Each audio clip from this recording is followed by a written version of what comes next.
एक मंदिर के नीचे सैकड़ों औरतों की लाशें दबी हुई थी और 19 साल तक किसी को भनक तक नहीं थी। मामला है कर्नाटक के धर्मस्थल मंदिर का, जहां 19 साल तक काम करने वाले एक दलित सफाई कर्मी ने हाल ही में चुप्पी तोड़ी है, जिसे सुनकर आपके रोंगटे खड़े हो जाएंगे। उसका आरोप है कि उसको 100 से ज्यादा औरतों और नाबालिग बच्चियों को जलाने और दफनाने पर मजबूर किया गया है। और अगर उसने मना कर दिया होता तो उसे भी वही काट कर वही दफन कर दिया होता। वो बताता है कुछ लड़कियां स्कूल ड्रेस में थी और कुछ के शरीर पे कपड़े भी नहीं थे।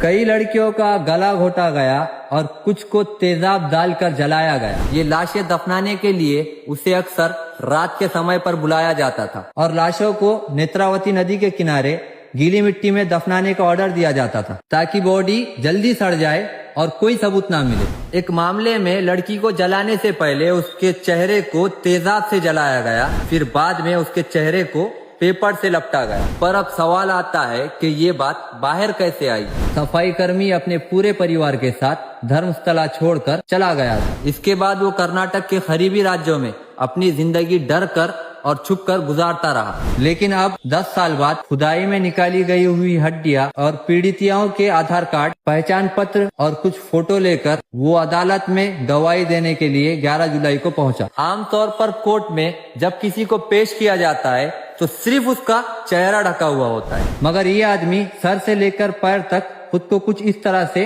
ढककर आया हुआ था, क्योंकि ये शख्स डरा हुआ था।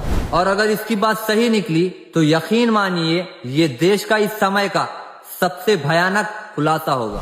उसने जज से कहा, क्योंकि अब मैं अंदर से मर चुका हूँ इसलिए अब सच बोल रहा हूँ। इस पर बीजेपी विधायक अर्जुन विल्लाड़ कहते हैं कि ये आरोप झूठे और बेबुनियाद है। मंदिर ट्रस्ट अब पूरी तरह से चुप है, लेकिन गवाह का दावा है जिसका नाम है वो बहुत पावरफुल है। मुझे पहले सुरक्षा दीजिए, फिर मैं नाम बताऊंगा। अब मामला अदालत तक पहुंच चुका है। अब बस देखना है कि कोर्ट इस मामले में बड़ा कदम उठाएगा या हर वक्त की तरह इस मामले को दबा दिया जाएगा। इस पूरे वाकये के अंदर आपकी क्या राय है, कमेंट बॉक्स में जरूर बताएं।